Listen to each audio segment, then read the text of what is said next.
blind people on both sides. An Ohio grand jury today declined to indict 2 white Cleveland police officers in the shooting death of 12-year-old Tamir Rice.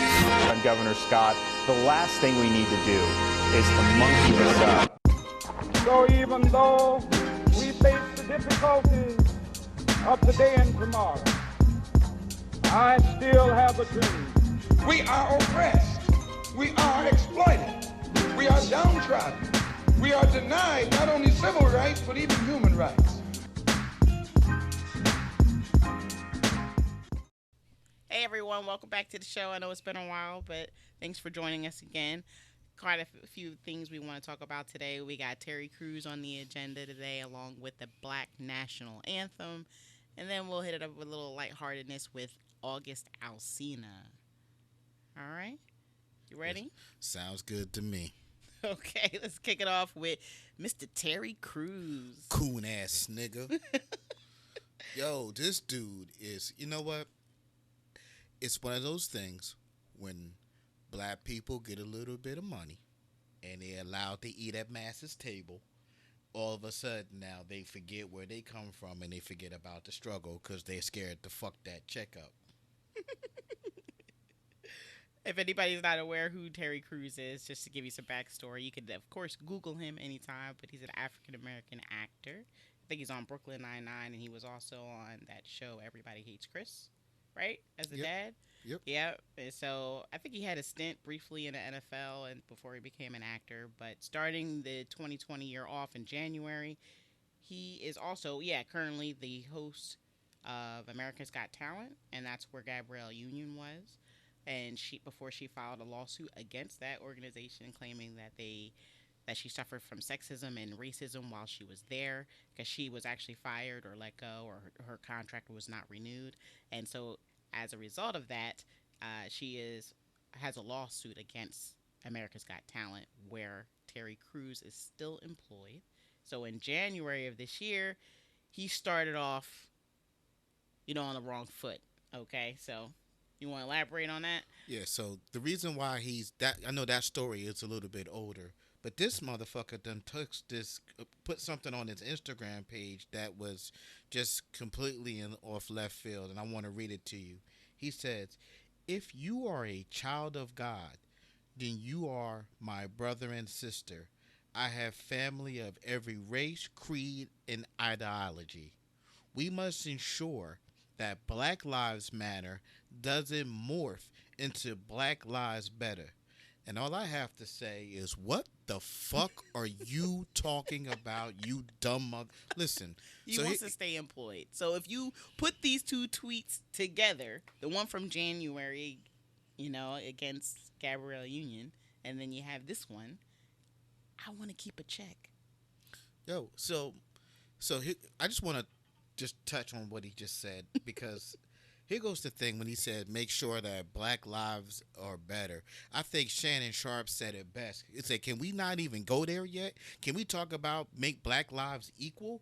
Like, I don't see. Here's the problem that I have with the whole situation with people like that is sometimes, and I have to say that, is sometimes black people with money forget the struggle and they forget how they got there.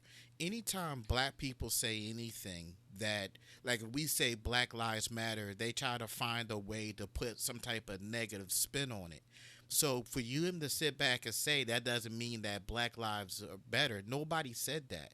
All I want is equal opportunity like everybody else has. And to ask for it, I shouldn't be talk dirty because I want equal rights. And brother, not everybody's making $1 million. So stop with that. Make Black lives better, because nobody said that. No, that's not even what the movement is even about. I think it's a symptom of a bigger problem. I don't know if we're the only culture, but we do have a history of everybody looking out for themselves. And he is someone who's made money. He's doing very well for himself financially right now. I'm sure it took him many years to get there, and he wants to hold on to that. And so we have that, I don't want to say crab in the barrel mentality, but I made it out now you got to find your own way. And he wants to maintain his status. So he's fearful that if he lets any of that stain get on his brand of, being a part of the movement, then thinks he's going to lose a check. Because why do you repeatedly come out like that? You know what? Here goes my thing. If you feel that way, everybody is entitled to their own opinion. But then just shut up. Like, if you feel that you don't have anything positive or constructive to say about the movement, especially if you're a black person, don't say anything. But you have to tell the other side that I still like you. I want to, please hire me. Please employ me. I'm a good one. And that's what he's trying. That's why he's speaking up. I mean, I get it. He's stepping and fetching. I get it. Yeah. But my thing is that let's be honest. The only mainstream thing he does is that talent show, because everything else he has really done, any movie that he has been in, has mostly been black films. Let's keep it 100. What mainstream white movie has he been in? He's in Brooklyn Nine-Nine, I think, that has a diverse audience. But is that show still on? I thought they canceled it did get canceled on a major network, and then it got picked up by one of the streaming networks. But and I get it. He's trying to cross over. I get it. Yeah. But let's keep it 100. They only let, and I hate to say this, they only let a few of us in at a time. And that's why he's like, please let me be one of the few. Right, but what's going to happen to him is he's going to get Stacey dashed. You know what I'm saying? Where, you was all on the tit and you was talking all this crazy shit, and then when white America forgot about you, black America forgot about you too. Right. And now you won't got no money, because she was all on Fox News talking all that coon shit. And then BET was like, oh, well, we have put you on a couple times. So now we good. Right. You know what I mean? And now she ain't getting no check. Well, yeah, I guess he wants to make sure that milk and honey is still flowing, so he's going to shuck and jive, as long as he can. And I don't know if other cultures, actually suffer from the same thing. Is like, I need to look out for self. And I think that our movement could be more powerful if we acted more cohesively, if we all, supported each other and pushed each other. Because yes, he could have been quiet, like you said, or he could have taken another route and be like, I did not have that experience. However, I'm sure it exists, and I support Gabrielle Union and whatever she's doing. And then also with Black Lives Matter, he could have chosen a different way to support. Well, here's what I thought. Like, when I watched the interview that he did, matter of fact, we'll play a clip of the interview that he did. What was that on the? I think it was on the Today Show or Good Morning America, and it was in January. All right, we'll play the clip. Ask you about the Gabrielle Union controversy. Of course, there are reports that her contract wasn't renewed because she reported a toxic atmosphere existed at the show. You're at the show. Is there a toxic atmosphere? First of all, I can't speak for sexism because I'm not a woman, but I can't speak on behalf of any racism comments. That was never my experience on America's Got Talent. In fact, it was the most diverse place I have ever been in my 20 years of entertainment. The top 10 acts were Asian, women, older, younger, black, white. It was everything in the gamut. Now, I have to say this, too. When you look at what the allegations are about, it was given by an unnamed source. My thing is, it's funny because I believe you should listen to women. You should always believe women. So I asked my wife what I should do. And she was like, first of all, if it's coming from an unnamed source, because Gabrielle Union has not made any statement to this day about any of these allegations publicly. Yeah. So have you spoken to her? I have not. I have reached out, but I have not heard anything. And so my thing was, my wife said, well, if she hasn't made a statement, why would you? Yeah. And I said, you know what? I'm going to listen to her. So now that you listen to the clip, there was something that stuck out to me, as he said that he didn't reach out to her.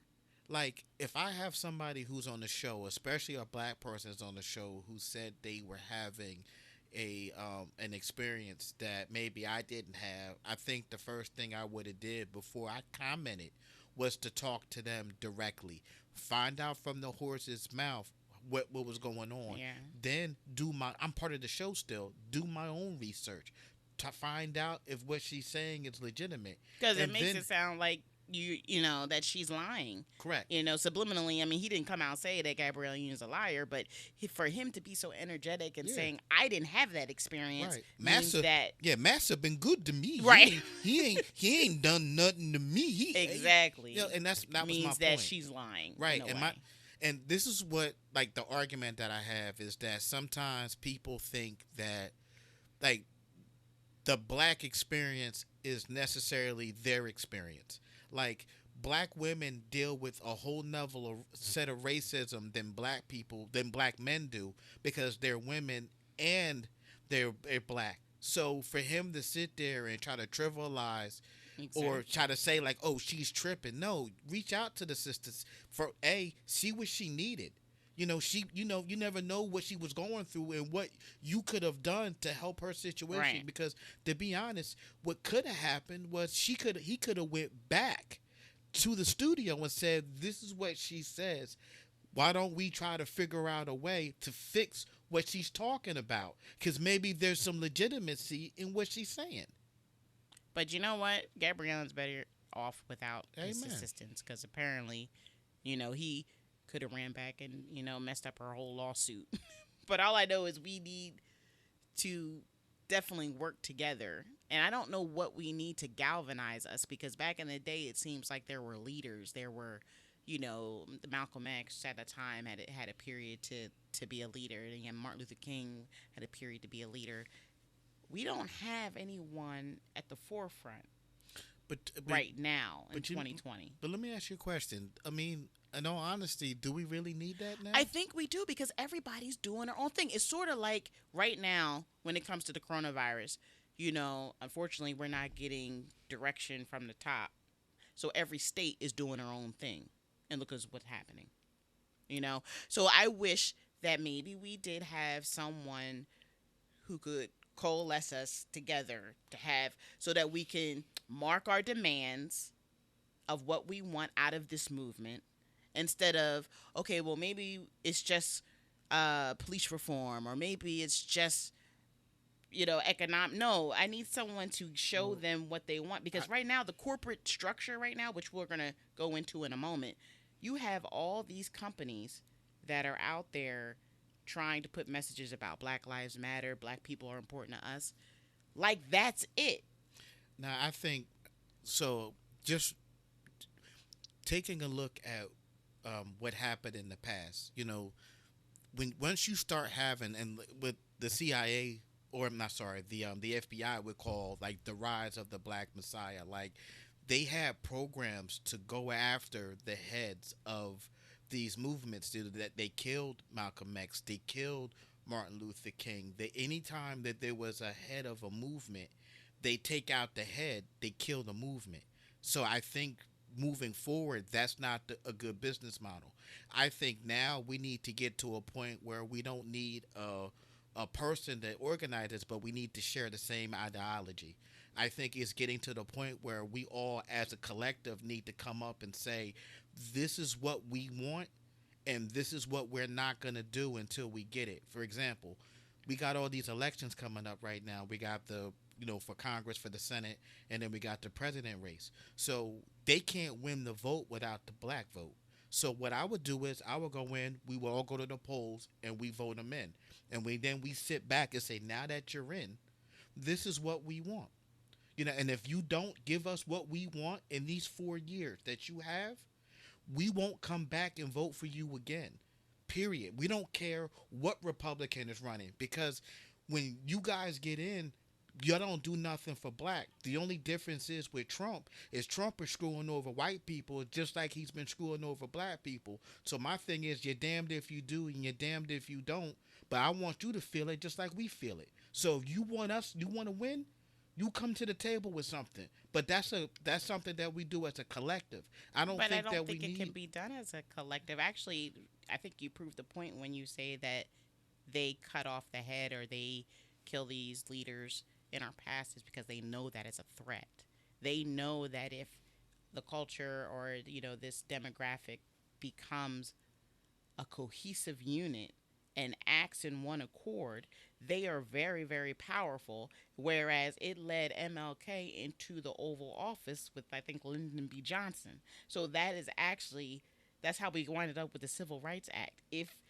And that's why they cut off the head, because they know that if we can find a way to galvanize and create a list of demands, like you just said, even when it comes to being on message about we gave you our vote and this is what we want in return, we need to find a way to gather that and get that message out, one message to all of our people. And I don't know if it's going to social media could be one, but then also I think an organization or maybe a person, I don't know, but we need to be on one accord, or we're going to have a bunch of people that are saying defund the police. Then you're going to have Terry Crews over here saying make sure Black Lives Matter doesn't become Black Lives Better. Let me put it to example. Who's the head of the Jewish group? Right. There isn't one, but they move as a collective. They all have the same understanding that these are what we do. Now, not to say they don't have Jewish organizations, but they don't necessarily need to have a leader. You know what I'm saying? They move as a group. They know what they need as a group, and then they go after it. Now, they might have organizations that push that agenda forward, and I agree with that, but I'm not necessarily sold on the whole idea of you need to have this one person anymore, because from past mistakes, like prime example, remember when George Bush won the election and those Florida votes were all screwed up, and Jesse Jackson was supposed to run a rally in Florida, and he was like, yo, they was getting it together. Something happened where I think Jesse Jackson, a report came out about Jesse Jackson's and his illegitimate kids that he had. Then all of a sudden, it shut down. The protest didn't happen. You know what I'm saying? So my thought process is, when you start having those single point of contacts, they go after them. But if it's a collective, ask why they do. Right? No, I know why they do, and I agree. But that's why I'm saying we, as a collective, need to have the same ideology, because you can't kill an ideology. Well, that's what I'm saying. If it comes in the form of a person or an organization, we have to act as one. Correct. And we have to, so that we can punch a powerful punch. Correct. Like I said, we can need all to one get day on the same stop page. spending money. Like they keep talking about this Blackout Tuesdays and things like that. I mean, we are a powerful force if we act as one. And like I think, I just like, here goes what I think about like Blackout Tuesdays and everything is like that. Like, I get it, but I'm not about the short term. Like, my thing is this: find out what like, my thing is, what is your demands? We need to come up with demands and say, businesses, Nike, Bank of America, whatever, these are our demands. And if you don't start doing these things, we're going to pull our money out of your bank. We're going to stop buying your products. But it needs to be not just on a Tuesday. It needs to be, this is what we doing. Because I think, like I said, if you don't buy products for one day, it's not going to hurt Nike that much. But you pull your money from them completely, that's where we need to do. And we also need to start finding out black alternatives. We need to find out what black companies making sneakers, what black banks can we bank at. Like, we just need to start pulling our money out in general. Which actually brings me to the next topic, which is now we're going to have the Black National Anthem being played during NFL games or before NFL games. That was just announced a day ago or so, about how the first week of the NFL, when it returns for regular season, every game will play the national Black Anthem along with the national anthem. That was announced recently, and I don't know where they came up with this idea. The NFL just made an announcement saying, hey, black people, we got something for you. This should make you happy. We're going to play the Black National Anthem. Yeah, that's some bullshit. That's some, and the reason why it's some bullshit is, you know what? It's a gesture, but it's an empty gesture. So I get it. You want to show a token of you being with the black community. So if that's your beginning point, I'm okay with it. But if you think you can just do that and then next weekend, you're going to go back to business as usual, that's where we got to put our foot down. I think that it's an insult. I think it's horrible. I mean, it lets me know that there is no one black sitting around the table when that decision was made. Because if there was anyone that was black around that decision, when they all said, everybody say aye, if they're in favor of this, shame on them. Because they must think that we have a minimal IQ. What in the world is a song going to do with the fact that the police officer had his knee on George Floyd's neck for 8 minutes, 46 seconds? So you're going to play a song only for the first week? Yeah. And for what? What's going to come of that? I agree. So my thing is this. I don't have a problem with a company showing a gesture to the black community as long as that's not where you think that's enough to appease me. Like, if you want to put Black Lives Matter, if Amazon wants to have a banner on their thing that says Black Lives Matter and they support Black Lives Matter, that's fine.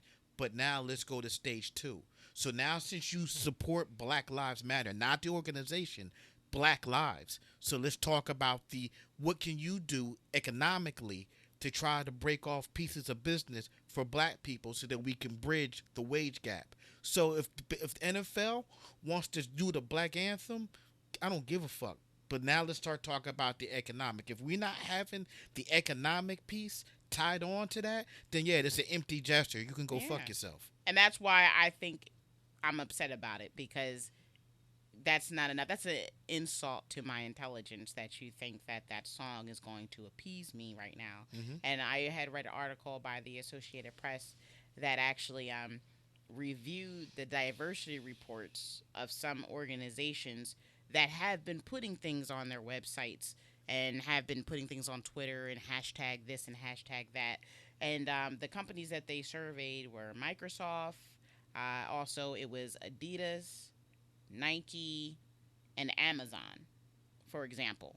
And if you go to their pages now on the website, they have little messages that say on their homepage that say, we support Black Lives. So the Associated Press said, okay, if you do, then we would like to know what is your racial makeup of your corporate workforce and executives? If that's what and it was shocking to me. So Microsoft, only 4.4% of their global workforce is black. Wow. Amazon, their 2019 workforce data shows 8% of its managers in the U.S. are black, compared to 60% of managers who are white. And it's funny about... And most of them are in the warehouse. Right. And it's funny about Amazon, because Amazon has they have this logistics franchise where they've been trying to work on their delivery. So they allow you to be a franchisee where they'll give you trucks and help you deliver. You'll be part of their delivery force, and you have to put $10,000 down, and you have to have $30,000 in a bank account before they allow you to do it. So when I saw that Amazon put Black Lives Matter and they were donating, I went to the logistic, like they have a Facebook page about the logistic franchise part that they're trying to do, and I put up there, I said, listen, since you want to represent Black lives, why don't you change the qualifications for getting into this program? Instead of doing $30,000, why don't you have it where minorities don't have to put up as much money up front, so that way they can be a part of this, be business owners, and then you can really help bridge the wage gap between black and white. And it was fucking crickets. So I posted it again. I posted it twice, and I saw other people who posted things on this logistic page, questions that they had, they all got answers except mine. So don't sit here and try to bottom line, we're more than a fucking hashtag.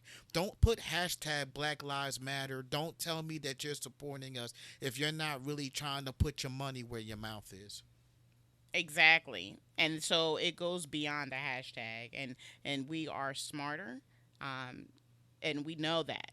And so you're not going to appease us, especially if the wealth gap between blacks and whites is so wide.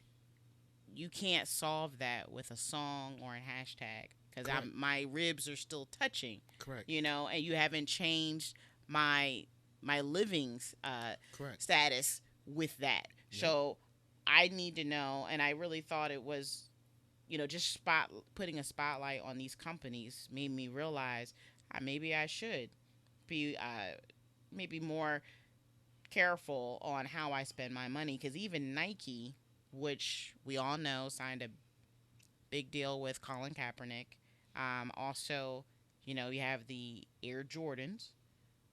I mean, their whole demographic is really us. When it comes to that, we are loyal to Nike. 77% of their high-ranking vice presidents are white. Mm-hmm. Now, this is something I was shocked to hear, and that is Adidas. I might consider Adidas. I haven't worn Adidas in a long time, but I might consider them. So they said, because they didn't release their breakdown on the race on what they have in their workforce, but they are willing to invest $120 million in black communities, and they are going to, over the next 4 years, fill 30% of their current job openings with someone black or Hispanic. What do you think about that? I think that I don't want to sound like I'm being ignorant what I'm about to say, but I'm getting quite tired of them lumping us in with other race groups. I'm not saying that the Hispanics doesn't have their own situations, because they're dealing with a whole lot of shit on their own. Right. However, you owe black people something. Okay. You have put your boot on our necks for 400 years, to the point where you pushed large portions of our communities into poverty.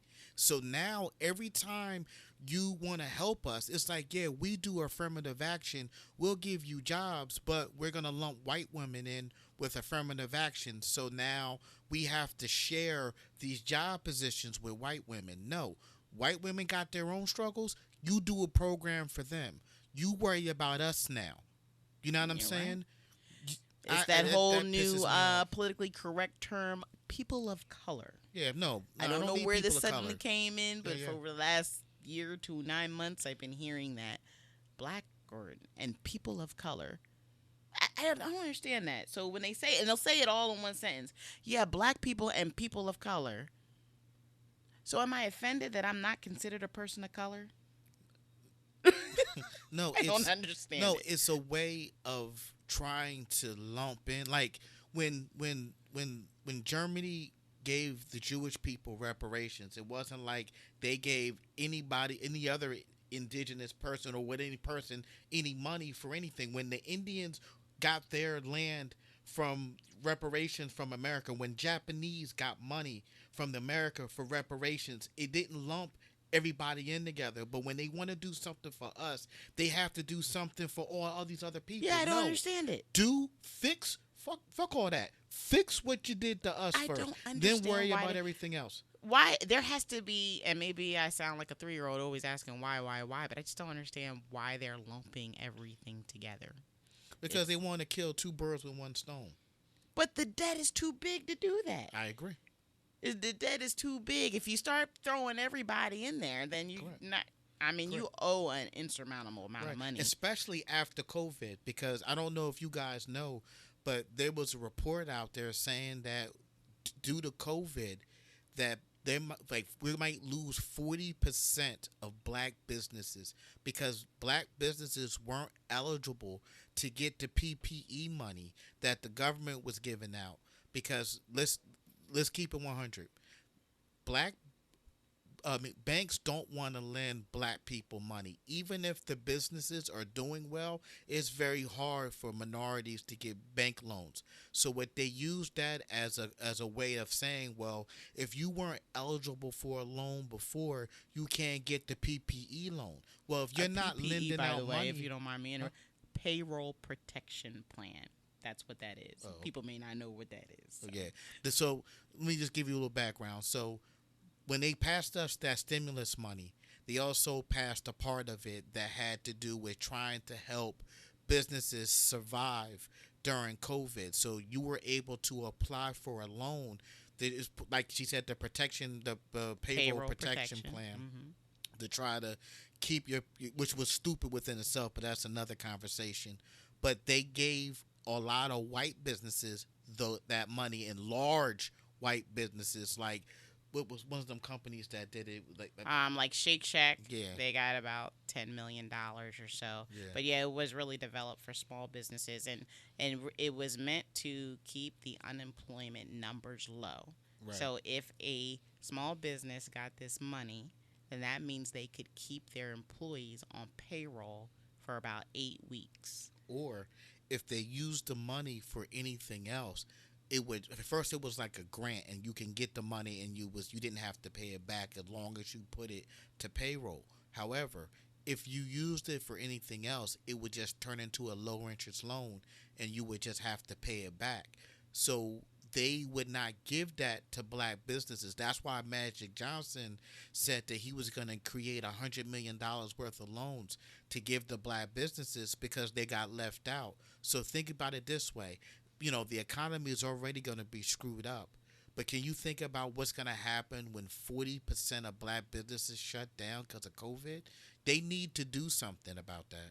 Well, actually, I think here we go again with the systemic racism. And as you just said a few moments ago, with the boot on your neck, because there are certain small print in the legislation that, I mean, disproportionately will affect black business owners. For example, I don't even know why you would put this in there, but the caveat is if you have been convicted of a felony in the last 5 years, you could not apply for a payroll protection plan.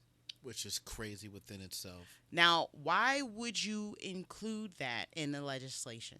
I really don't understand. You're doing what a lot of conservatives want you to do. You're pulling yourself up by your bootstraps. You are out there being an entrepreneur, making it, developed a business, running the business. Coronavirus comes along, and now they came up with a PPP program, but you cannot apply because you had a felony. Which is crazy to this. So when you're a black felon, it's hard for you to get a job anyway. So then you say, the hell with it. You work hard, you create your own job against all odds. You're doing what they wanted you to do. You went to jail to be rehabilitated. You are rehabilitated. You opened up your own business, and now they're telling you, oh, because you were a felon, you can't get any money. That shit doesn't make any sense whatsoever. What do you expect? What does them have to do? What did them committing a felony has to do with them paying their people or keeping their doors open? They're two different things that they and I don't know together. why it would be included in the bill. Because they just try to do whatever they need to do because the loan was there to protect white businesses. I guess so, and that's just the bottom line. They can't call it the white protection plan, but that's exactly what it was. And because of it, black businesses are going to suffer something hard. And then what's going to happen? That's done on purpose. It has to be done on purpose. I mean, I know they did amend that recently to 3 years.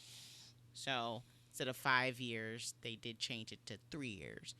So any older felonies that may have fell off, you can apply. But still, that kind of stuff is done on purpose, and it's just another example of how they keep trying to hold certain demographics back. No, it's agreed, and it's just tired. It's tiresome. So like now more than ever, you know, if you have the ability to support a black business right now, go ahead and do that because they're struggling. And then after this, when we get through COVID, we really need to pressure the government to start creating programs to rebuild those black businesses again. Because again, you can sit there and you can say, you know, Black Lives Matter, hashtag this, hashtag that, but now it's time for you to put your money where your mouth is and start breaking off black businesses so that they can get a piece of what's going on. Like if you're Nike, well, who cleans your building? Give the janitorial contract to black companies and allow them to go in there and make a little money. Like start creating or giving black businesses opportunities to work with you. Yes. And even though I know we talk about the wealth gap and we want to close it and we're not making as much money as the white counterparts. However, and this is shocking, we outspend them. So we're not making as much money, but we outspend them. As a community, black consumers contribute about $1 trillion to the economy. So that is also another reason why a lot of these companies are putting out hashtags and putting things on, because they know that the black dollar is very, very powerful. And I mean, that is something we should talk about in another episode, because we do need to learn how to save our money, invest our money. But as soon as we get it, we seem to go and let it out into the economy. So we are worth $1 trillion. And we need to go and take that money and support some black businesses. Great, because keep in mind, everybody talks about Black Wall Street, but what you don't understand is the reason why Black Wall Street worked is because they spent their money within their own community with black businesses. So they were, the white man wasn't making no money off of Black Wall Street. They were making their own money. They had their own businesses. They had their own financial ecosystem. And that was the reason why they burnt it down, because of the fact that they created a way where they no longer needed white people to survive, and that scared them. So if we want to get back to that, what we need to do is stop giving our money outside of us and start supporting black businesses. And let me just say something else.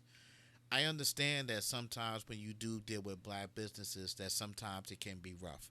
And it's only because of the fact that when you're first starting out as a business, you really don't understand how to provide the service sometimes. So sometimes you got to be a little patient with black businesses. Try to help them out, try to mentor them, give them second chances before you just write them off. But we got to get to a point where we are supporting each other, because if we don't do it, nobody else is. Absolutely. Well, it's been a kind of heavy episode. You want to put in some, I don't want to say guilty pleasures. You got anything to talk about? You want to touch on August? Yeah, let's talk about Jada Pinkett's side boo that's out here fucking up. Oh, my goodness. See, let me explain something. What's that dude name? August Alsina. August. Singer. So let me explain this to you, right? Jada Pinkett is dealing with something that men has been dealing with for years. Is when your side jaw don't know their position. So listen, she ain't leaving Will for your ass. She got Will Smith. You the side dick. Be the side dick. See, you got stuck in your feelings. She was like, "You not gonna come back and fuck up my shit." She cut you off, and you up in there sniffing coke off the toilet, about to kill yourself. Like, damn, Jada must have the good. But why did she mess with a little boy? I mean, he's 27. I mean, that's you want. Listen, if you Jada Pinkett and you want side dick, you not gonna get no dude your age. You gonna get some young boy that can fucking blow your back out. He was the blow your back out guy. She came and he got on Angela Yee. Matter of fact, let me play a part of this interview so you can hear this boo-boo kitty ass nigga up in here crying and shit. Here you go. My heart space is blocked. I don't really have a choice but to express my truth. I actually sat down with Will and had a conversation due to the transformation from their marriage to life partnership that they've spoken on several times, and it, not involving romanticism. Mm-hmm. He gave me his blessing, and I totally gave myself to that relationship for years of my life, and I truly and really, really deeply loved and have a ton of love for her.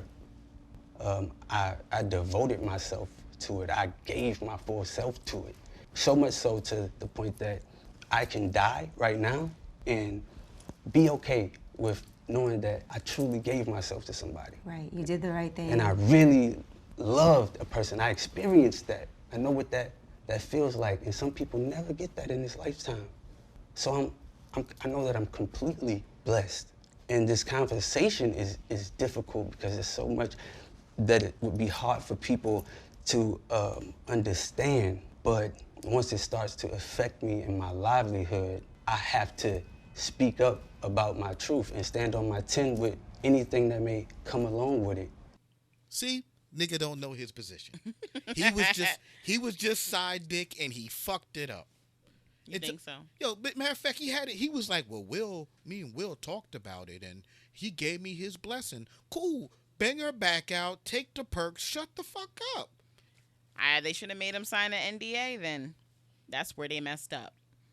Then he would have been liable for saying everything he's saying now. But if they're going to do that, they need to know what the legalities about that. They should have had him sign right here. If it's true.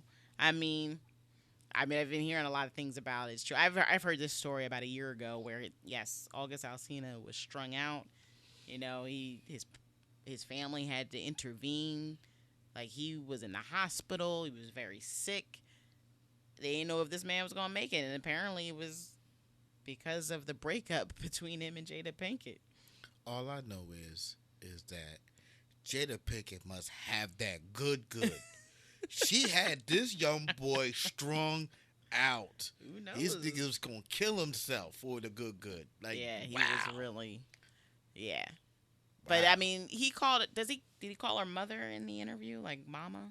I don't remember that. I do remember, like, I found it odd because I don't really know who this dude is, and I remember watching the Red Table Talk that Jada does, and he was on it, and they just referred to the dude as a close family friend, like he was a friend of the son or something like that. So I never knew that from listening to the interview, I never would have thought that they would have. You didn't had see something. anything romantic between the two of them? I didn't, but like I said, Jada know how to play the game. That's a side job. Like, your side job could be at the same restaurant you are. You don't know that, bitch. You just eat your hamburger and do what you do. He did not know his role, and he fucked up. Or maybe she recruited the wrong one. You got to know who's going to be willing to handle that. And maybe she wasn't a good judge of character because obviously he couldn't handle it. Listen, August, if you're listening, I'm going to tell you something flat out. You a side dick. Just play your role. You know the game. Shut up. Go get the perks. She broke it off.